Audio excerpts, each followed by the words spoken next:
നമസ്കാരം. നാവിന്റെ മൂർച്ച കൊണ്ട് ഒരു പാവം മനുഷ്യനെ മരണത്തിന് കൊടുത്തിട്ടും ദിവ്യ സഖാത്തിക്ക് വെച്ചടി കേറ്റമാണ്.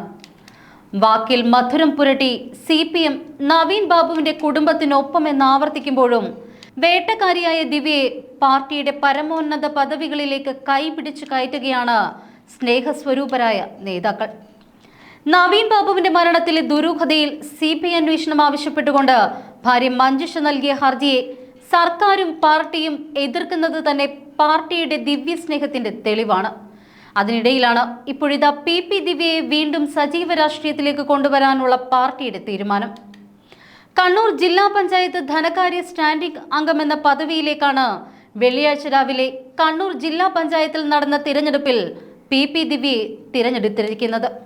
ധനകാര്യ സ്റ്റാൻഡിംഗ് കമ്മിറ്റിയിൽ നിന്ന് മയ്യിൽ ഡിവിഷനിലെ NV ശ്രീജിനി രാജിവെച്ച ഒഴിവിലേക്കാണ് ആത്മഹത്യാ പ്രേരണ കുറ്റത്തിന് ജാമ്യം ലഭിച്ച PP ദിവ്യയെ ഉൾപ്പെടുത്തിയത്. NV ശ്രീജിനിയെ ആരോഗ്യ വിദ്യാഭ്യാസ സ്റ്റാൻഡിംഗ് കമ്മിറ്റിയിലേക്കും തിരഞ്ഞെടുത്തു. ഡിസംബർ 11-നാണ് സ്ഥിരം സമിതി അധ്യക്ഷ സ്ഥാനത്തേക്കുള്ള തിരഞ്ഞെടുപ്പ് നടക്കുക. PP ദിവ്യയെ സ്ഥിരം സമിതി അധ്യക്ഷ പദവിയിലേക്ക് കൊണ്ടുവരാനുള്ള അണിയറ നീക്കങ്ങളും സജീവമാണ്. കണ്ണൂർ ADM പത്മചന്ദ്രക്കുറുപ്പാണ് തിരഞ്ഞെടുപ്പ് നടപടികൾ നിയന്ത്രിച്ചത്. എന്തായാലും ഭാവിയിൽ ഒരു മന്ത്രി കസേര ഉറപ്പിച്ച ദിവ്യയ്ക്ക് ഇപ്പോഴത്തെ ഈ പോസ്റ്റ് ഒരു ട്രെയിനിങ് ആണ് എന്ന് തന്നെ വേണമെങ്കിൽ നമുക്ക് പറയാം. അതായത് പിഞ്ഞിക്കേറിയ കേരള ഖജനാവിന്റെ കണക്കുകളുടെ കൂട്ടിക്കിഴിച്ചിലുകൾക്കൊടുവിൽ മന്ത്രി ബാലഗോപാലിന്റെ ചീട്ട് കീറുമെന്ന അവസ്ഥ ഏതാണ്ട് നിശ്ചയിക്കപ്പെട്ടു കഴിഞ്ഞു. ഈ സാഹചര്യത്തിൽ വരുന്ന ഇലക്ഷൻ ഒരു സീറ്റും ജയിച്ചാൽ ധനകാര്യ വകുപ്പും എന്നൊരു രഹസ്യ ഡീൽ ദിവ്യയുമായി പാർട്ടി വെച്ചിട്ടുണ്ട് എന്നാണ് രഹസ്യ കേന്ദ്രങ്ങളിൽ നിന്നും അറിയാനാവുന്നത്. എന്തായാലും എന്നെ പാർട്ടി കറിവേപ്പിലയാക്കി എന്ന് കരഞ്ഞ ദിവ്യയെ ചേർത്ത് പിടിച്ച് അധികാരത്തിന്റെ നെറുകയിലേക്ക് കൊണ്ടുപോകുന്ന പാർട്ടിയുടെ ഈ സ്നേഹം കണ്ടില്ല എന്ന് നടിക്കാനാവില്ല. നേരത്തെ ADM നവീൻ ബാബു ദുരൂഹ സാഹചര്യത്തിൽ മരിച്ച കേസിൽ പ്രതിയായതിനെ തുടർന്ന് വിവാദങ്ങൾ ഉയർന്ന സാഹചര്യത്തിൽ CPM PP ദിവ്യയെ കണ്ണൂർ ജില്ലാ കമ്മിറ്റി അംഗത്വത്തിൽ നിന്നും ജില്ലാ പഞ്ചായത്ത് പ്രസിഡന്റ് സ്ഥാനത്ത് നിന്നും നീക്കം ചെയ്തിരുന്നു. എന്നാൽ കല്യാശ്ശേരി ഡിവിഷൻ അംഗമായ PP ദിവ്യ ജില്ലാ പഞ്ചായത്ത് അംഗമായി തുടരുകയായിരുന്നു. ഇരിണാവ് ബ്രാഞ്ചിലേക്കാണ് ദിവ്യയെ അച്ചടക്ക നടപടിയുടെ ഭാഗമായി തരം താഴ്ത്തിയത്. സ്വന്തം വീട് നിൽക്കുന്ന പ്രദേശമായ പാപ്പിനിശ്ശേരി ഏരിയ സമ്മേളനത്തിലും ദിവ്യയ്ക്ക് പങ്കെടുക്കാൻ കഴിഞ്ഞിരുന്നില്ല. കാര്യങ്ങൾ ഇങ്ങനെയൊക്കെയാണ് എങ്കിലും പാർട്ടി ജില്ലാ നേതൃത്വത്തിലെ ചില നേതാക്കൾ PP ദിവ്യയ്ക്ക് പൂർണ്ണമായ പിന്തുണയാണ് രഹസ്യമായി നൽകിക്കൊണ്ടിരിക്കുന്നത്. പാർട്ടി അഭിഭാഷകനായ K വിശ്വനാണ് ദിവ്യയുടെ കേസ് വാദിച്ചത്.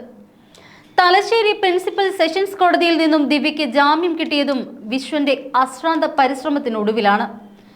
കണ്ണൂർ വനിതാ ജയിലിൽ റിമാൻഡിൽ കഴിഞ്ഞ ദിവ്യയെ ജയിൽ മോചിതയായപ്പോൾ സ്വീകരിക്കാനെത്തിയത് പാർട്ടിയുടെ സംസ്ഥാന സെക്രട്ടറി MV ഗോവിന്ദന്റെ ഭാര്യ PK ശ്യാമളയും കണ്ണൂർ ജില്ലാ കമ്മിറ്റിയിലെ പ്രമുഖ നേതാക്കളുമായിരുന്നു.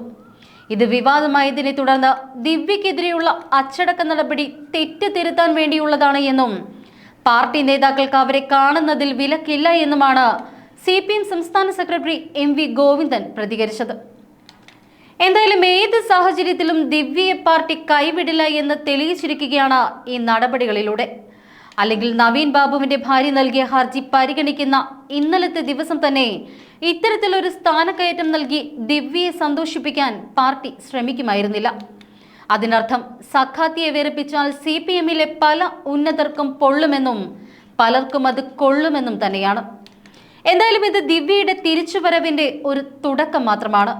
പാർട്ടി തന്നെ കറിവേപ്പിലയാക്കി എന്ന് പറഞ്ഞ് ദിവ്യയുടെ നാവിനെ പേടിച്ചിട്ടോ എന്തോ ഇനി അങ്ങോട്ട് അത്തരമൊരു പരാതിക്ക് ഇടം കൊടുക്കാതെ ചേർത്ത് പിടിക്കാനാണ് പാർട്ടിയുടെ തീരുമാനം.